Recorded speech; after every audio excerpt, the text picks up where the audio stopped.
This is a Hyundai I30 N-line and it's the very first normal car that we featured on the channel. It's supposed to be a combination of a proper sports car and a luxury car. Will they be able to pull it off? To find out, we'll talk you through the interior. It's the same seats as the Hyundai proper N car. We'll talk you through the exterior. But it doesn't look like every other hatch that a grandma drives. And we'll show you some cool and annoying features of this car. We'll take it for a drive. How excited are you? Oh, so excited. The horsepower, wow. 156, come on! You're watching Talk to Talk. This is the I30 N-line. And it's our very first long-term loaner that we've had on this channel since we started back in 2023.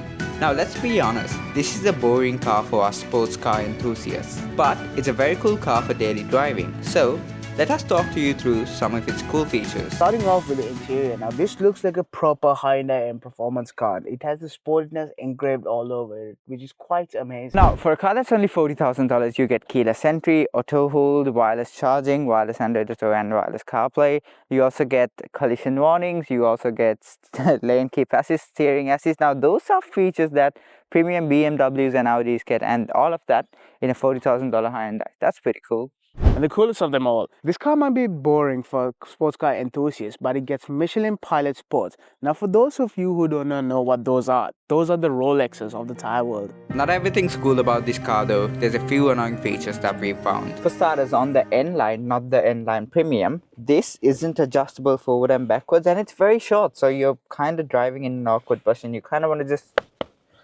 Now, it does have a wireless phone charger, but it is as reliable as Liam Lawson is in a Rebel F1 car. To say that actually, that's exactly what happened to Hadjar, isn't it? Before the start. Finally, this is something I hate with all Hyundais, the drive mode animation. It's so tacky and unnecessary. I mean, just look at this. The fact is, the I30 N-line is an everyday car. I mean, the competitors are a Golf R line and a Toyota Corolla. So, let's talk about what drives this car. Now, for $45,000, you get a 1.5-litre 4-cylinder turbo mild hybrid engine, which pushes out 156 horsepower and 253 Nm of torque. Now, it drives by the front wheels, and also it has a 7-speed dual-clutch transmission. Now, all that means is that you got a very snappy car that's lightweight, shifts like a sports car, but is a little bit slow given the amount of power. Now, price-wise, the N-line starts at around 40k drive away, and the N-line Premium costs you about 45k. Now, the N-line Premium gets heated seats, a sunroof, and all of those luxury bits. But when it compared to the competitors, the Golf R line, not the Golf R, that's around 53k drive away, so this is a bit cheaper than that, and it's a bit more expensive than the other competitor, the Corolla ZR. Yes, a Toyota Corolla. Which one would you prefer? Let us know down in the comments. Now, let's go over its exterior design and see what we think of it. Okay, let's go over the exterior real quick. Now, one thing I really love about the car are these front headlights. I think they look very cool. Now, this is the facelifted i30 and it looks very different compared to the previous generation. That's thanks to the front headlights. Anyway, let's move down here. You get this very aggressive grille, and most of this is fake. They're not active aero, but there is a bit of an active aero over here. But the other thing is, this car is very low at the front as well. So you're probably going to scrape it a few times. And let's move on to the side. Now, at the side, it gets even cooler. I do love these 18-inch alloys. I think the design looks very cool, and they really stand out from every other car on the road. Anyway, even at the side, I think it's styled very aggressively, and it doesn't look like every other hatch that a grandma drives. And it does look like it costed a bit more than 40k. I think it's a very cool looking car, and this color is called Cypress Green. If you're getting an i30N or an N-line, get this color. It looks amazing. Now let's move on to the back. Now, one thing I really love about this car are these rear tail lights. I think it looks fantastic, especially at night when you unlock the car. These light up, and it's the most beautiful thing on earth. Anyway, let's move a bit further. You do get this fake diffuser. This ain't diffusing anything, let's be honest. You do get the dual exhaust over there, and the thing is, this car is aggressive from all angles, but the thing is, it's not as aggressive as an N car. But overall exterior, I think this is one of the best looking hatches ever made. Given that Hyundai has had a glow up when it comes to the exterior, let's see what it's like inside. Now, one thing I really love of this car is the steering wheel. I think it looks fantastic, feels really good as well. paddle shifters feels very high quality as well. One thing I don't like, driver's display. Now it's digital, and Hyundai kind of hasn't perfected it yet. It feels and looks a bit tacky. Now this is the N-line, not the N-line Premium, so you only get this 8.5-inch screen. But to be very honest, not gonna make a massive difference. I think it's still usable. You do get this wireless charger, which is kind of useless, like Gavin mentioned before, but I mean, still an option. Now you also get these cup holders, which you don't really use because, let me show you. Normal size bottle fits nicely, doesn't fit, so it only really fits one bottle, but one's more than enough. One thing that has honestly blew me away is the fact that the N-line gets the same seats as the Hyundai proper N cars. And I think that's a very cool touch. Now I do love these seats over the N car seats because the N car seats are blue and this is so much better. Now, like I mentioned before, this can get very annoying. Anyway, let's hop on to the back. Okay, now at the back, pretty limited leg space because, I mean, look, not really for tall people. You do get plenty of headspace though. You do get 2 jacking points over here.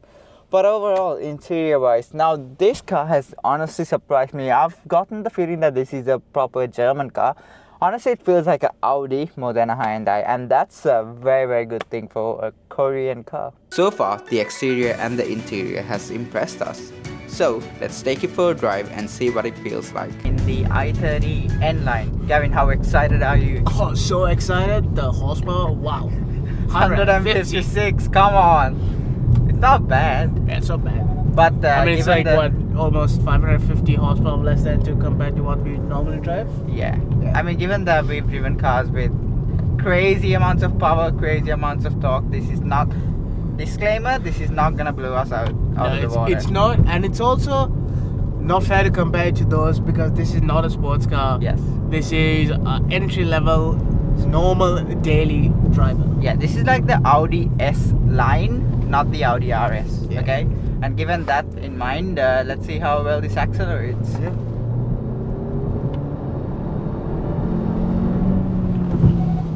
Not the best. I mean, it's not scary, but for a car with just 150 horsepower and 253 newton meters of torque, it's fairly quick because of the hybrid system. So the power delivery is almost instant, so that's very nice. And it's like very smooth. Like, right?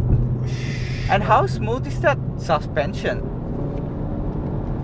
It's literally it's like floating on a little cloud. Yes, it's literally one of the most comfortable cars that we've driven. And for like a $40,000 car that you want to drive every day, it's honestly very good. Now, one thing that's annoying though is like all of these safety features that keep popping, like bing bing bing, give the lane keep assist, the steering, the automated steering assistance. It gets a bit annoying. I think if you can turn it off on like sports mode, that would be ideal, but no. Anyway, one very good thing is the way this car handles. For a front wheel drive car, there's so much grip, it doesn't understeer at all, which is very surprising for a car which is just $40,000. And finally, braking, it's very good as well. Now for $40,000, honestly, Gavin, what do you think of the driving for just 40 grand? For 40 grand, it's not a bad car. Look, for a daily driver for an entry level Hyundai, it's not a bad car. I would give it that. Because like, anyone who's going to go and buy a Hyundai is not going to be like, oh, I need this much horsepower. Yeah. This is like what you would be driving like, oh, through to office. Yes. To buy groceries. Exactly. And it's not a bad car. It's a comfortable, literally. like, all the points are checked. And now, let's get on to our final thoughts and see what we rate this car. Gavin, I'll let you start. Oh, I was like going to hear what you say. Look, it's not a bad car. I'd give Hyundai. They've like really stepped up their game with the exterior and stuff. 100%. It's actually looking like a vehicle that I would maybe, contemplate on bike, but would I know? Look, for 40 grand, it's not a bad vehicle on the market. It has a lot of good features. It drives nicely. The suspension is good. There's a lot of pros, but for me, I would have to, for the vehicle of what it is, I would have to give it a 7 because it's not what I would go for. Mm-hmm. It doesn't have a lot of power and stuff like that. But if you are everyday person, a normal person that is looking for a daily driver. Everyday person. Everyday person, yeah. That's what we call non-sports car enthusiasts now. Exactly. Anyway, Like, yeah, sorry. Go on. normalize that. I would say this is a good car. This wouldn't be a bad car, like, to drive to the office and stuff like that. Yeah. So, kudos to Hyundai for doing a good job with that. Yes. What do you think? First of all, how good do you think the Hyundai glow up is? I mean, the exterior. Like, I took this to work the other day, and then one of my people that I work with has the older version of this. Yeah. It's miles apart. Literally. It's like they fired everyone, and they're like, okay, we need a new team. Yes, I think the exterior, it has to be one of the most beautiful cars. Even the interior I love. And this is such a huge step up for Hyundai and even the Kia group. They're on different levels now. Would I buy this for daily driving? Honestly, yes. Because the fuel consumption is pretty good. The funny thing is, normally these cars average miles per gallon or per 100 Ks should be 5.6, but I've been driving this last week and it's 9.5 liters per 100, which is very bad. But anyway, the thing is, for like daily driving, I think this is such an amazing car. For the price, this car is $40,000 and you get all of these features. It's luxurious. Yep. It's like, so this car's market, or this car's aim, was to be a perfect mix between a sports car and a luxury car. Listen, it's got like 10%, no, let's say it's got 30% luxuriness and also 30% of a sports car. And for 40k, it's worth it. Yeah. It's worth $40,000. I will say that it's not overpriced, it's not underpriced. This car's worth $40,000 brand new, drive away, by the way. So for me, it's a 9 out of 10 when it comes to value for money. Yeah. And that's where we'll leave it. I mean, See you guys in the next one.